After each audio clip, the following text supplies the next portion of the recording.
Students, कैसे हैं आप सब। आशा करती हूँ कि आप सब अच्छे होंगे। देखिए बेटा, हम लेसन 12 पढ़ रहे थे जिसका नाम था नाइट्रोजन उपापचय और नाइट्रोजन चक्र। लेकिन उस लेसन को आपका जो राजस्थान बोर्ड का सिलेबस है उसमें से उसको हटा दिया गया है, इसलिए हम उस लेसन को यहीं पर स्टॉप कर रहे हैं और आज हम नए लेसन को क्या कर रहे हैं, स्टार्ट कर रहे हैं। तो हम यहाँ पर लेसन 11 पढ़ रहे हैं जिसका नाम है श्वसन या रेस्पिरेशन। इसमें किसी भी प्रकार का कोई भी चेंजेस नहीं किया गया है, कोई भी टॉपिक को हटाया नहीं गया है। अब देखिए बेटा, श्वसन क्या है। श्वसन हमारे जो जैविक क्रियाएं जितनी भी संपन्न होती है उनको संपन्न करने के लिए किसकी आवश्यकता होती है, हमें ऊर्जा की आवश्यकता होती है। ये ऊर्जा हमको किससे मिलती है, श्वसन प्रक्रिया के द्वारा ही मिलती है। तो श्वसन हमारे शरीर के लिए बहुत ही आधारभूत प्रक्रिया है।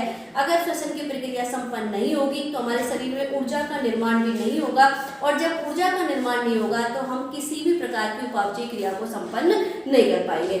तो श्वसन में हम क्या करते हैं कि जब हमने प्रकाश संश्लेषण की क्रिया पढ़ी थी तो हमने वहां पे बताया था कि जो पौधे होते हैं ये क्या करते हैं कि वातावरण से CO2 को, हमारे द्वारा छोड़ी गई CO2 को ग्रहण कर लेते हैं, और वातावरण में जो H2 होती है उसको जल को ग्रहण कर लेते हैं, और क्लोरोफिल की उपस्थिति में क्या करते हैं, भोजन का निर्माण करते हैं।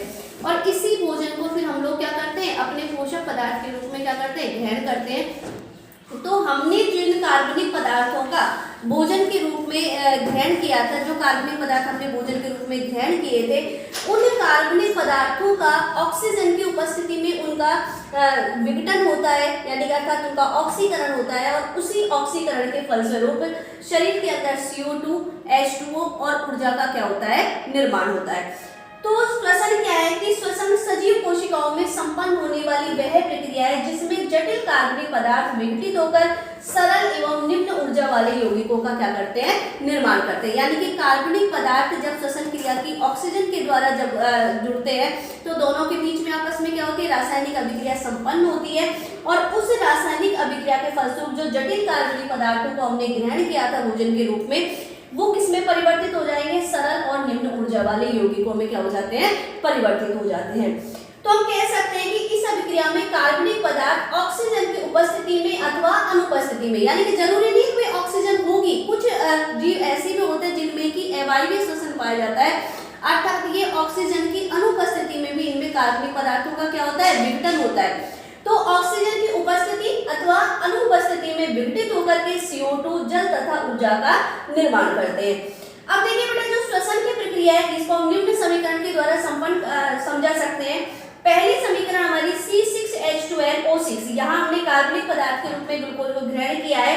अब ये ऑक्सीजन से क्या करेगी, यहाँ पे क्रिया करेगी, और किसका निर्माण हो जाएगा, CO2 का, H2O का, 686 किलो कैलोरी ऊर्जा का क्या हो जाएगा, निर्माण हो जाएगा। तो हमारी फर्स्ट इक्वेशन क्या है, C6H12O6 plus 6O2 equals to 6CO2 plus 6H2O plus 686 kilo calorie ऊर्जा। तो यहाँ पर देखिए जो कार्बनिक पदार्थ था, यहाँ हमने जो कार्बनिक पदार्थ ग्रहण किया था उसका ऑक्सीजन की उपस्थिति में क्या हो रहा है, विघटन हो रहा है, अर्थात ऑक्सीकरण हो रहा है, और उस ऑक्सीकरण के फलस्वरूप यहाँ पे किसका निर्माण हो रहा है, CO2 का और जल का, और साथ साथ बहुत अधिक मात्रा में अर्थात 686 किलो कैलोरी ऊर्जा का यहाँ पर क्या हो रहा है, निर्माण हो रहा है। तो ऑक्सीजन की उपस्थिति में संपन्न होने के कारण इस प्रकार की अभिक्रिया को हम क्या कहेंगे, ऑक्सीश्वसन। ये कौन सी अभिक्रिया हो गई हमारी, ऑक्सीश्वसन की। सेकंड है हमारी C6H12O6, यहाँ पर भी कार्बनिक पदार्थ है, लेकिन हम किसकी बात कर रहे हैं, अनऑक्सी श्वसन की, अर्थात यहाँ किसी भी प्रकार की ऑक्सीजन को काम में नहीं ले रहे हैं। जब ऑक्सीजन को काम में नहीं ले रहे हैं तो यहाँ जो कार्बनिक पदार्थ है इसका पूर्ण विघटन ना होकर के क्या होगा, अपूर्ण विघटन होगा, और अपूर्ण विघटन होने के कारण किसका निर्माण हो गया, एल्कोहल का निर्माण हो गया, CO2 का निर्माण हो गया, बहुत ही लेस मात्रा में, यानी कि 56 किलो कैलोरी ऊर्जा का यहाँ क्या हो गया, निर्माण हो गया। तो ऑक्सीजन की अनुपस्थिति में होने के कारण इस प्रक्रिया को हम क्या कह रहे हैं, अनॉक्सी श्वसन। तो अगर हम श्वसन की बात करें कि भाई श्वसन कितने प्रकार का है, तो श्वसन कितने प्रकार का हो गया, एक ऑक्सी श्वसन और दूसरा कौन सा है, अनॉक्सी श्वसन। सेकंड जो हमारा टॉपिक है वो यही है कि श्वसन के प्रकार, की श्वसन कितने प्रकार से जीवों में क्या होता है, संपन्न होता है। तो हमने अभी पढ़ा है ऊपर की श्वसन कितने प्रकार से संपन्न हो रहा है, दो प्रकार से, पहला है ऑक्सी श्वसन और दूसरा कौन सा है, अनॉक्सी श्वसन। पहले बात करते हैं ऑक्सी श्वसन की। देखिए बेटा, नाम से स्पष्ट हो रहा है, यानी कि ऐसा श्वसन जो किसकी उपस्थिति में संपन्न हो रहा हो, ऑक्सीजन की उपस्थिति में संपन्न हो रहा हो, इस प्रकार के श्वसन को हम क्या कहेंगे, ऑक्सी श्वसन कहेंगे। इक्वेशन से अगर हम देखते हैं तो यहाँ देखिए ये कार्बनिक पदार्थ है और इस कार्बनिक पदार्थ का इस ऑक्सीजन की उपस्थिति में इसका क्या होगा, पूर्ण विघटन होगा और पूर्ण विघटन होने के फलस्वरूप किसका निर्माण हो जाएगा, CO2 का, जल का और 686 किलो कैलोरी ऊर्जा का क्या हो जाएगा, निर्माण हो जाएगा। तो देखिए यहाँ पे यानी वह प्रक्रिया जिसमें कार्बनिक पदार्थों का विघटन ऑक्सीजन की उपस्थिति में होता है ऑक्सीश्वसन कहलाता है।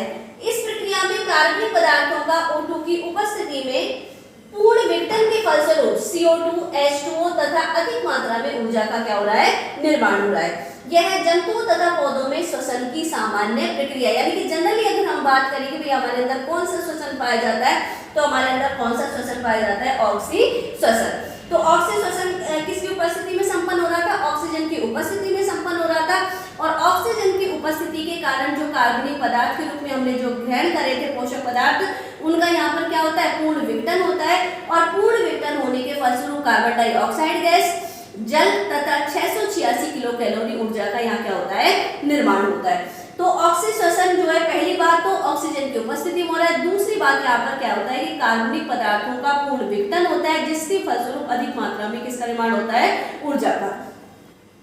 सेकंड आता है अनॉक्सिक श्वसन अथवा अवायवीय श्वसन। अब देखिए बेटा ये नाम से इसको भी स्पष्ट हो रहा है कि ऐसा श्वसन जो कि वायु की अनुपस्थिति में संपन्न हो रहा है, इस प्रकार के श्वसन को हम क्या कहेंगे, अनॉक्सिक या अवायवीय श्वसन।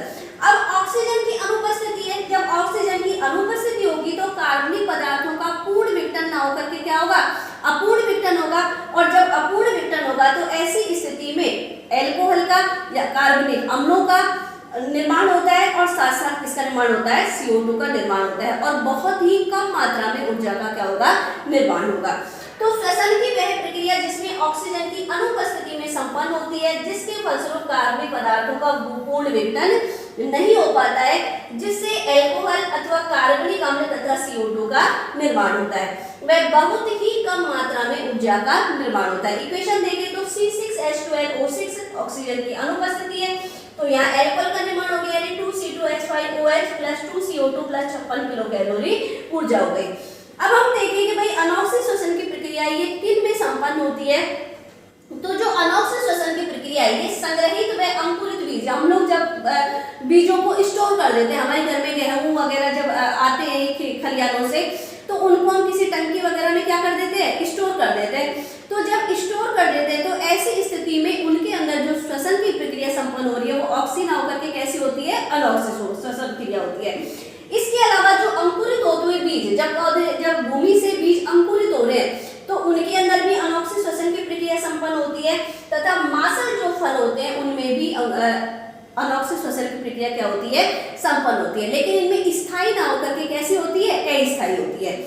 लेकिन कुछ जीवाणु और कुछ कवक ऐसे होते हैं जिनमें कि नियमित रूप से अनॉक्सिक श्वसन की प्रक्रिया संपन्न होती है, तो उनको हम अवायवीय जीवाणु या अवायवीय कवक ही कहते हैं। तो इस तरीके से हमने जो आज लेसन पढ़ा है वो हमारा कौन सा है, श्वसन है। तो हमने एक बेसिक कंसेप्ट इसका क्लियर किया है, आगे का हम नेक्स्ट वीडियो में अध्ययन करेंगे।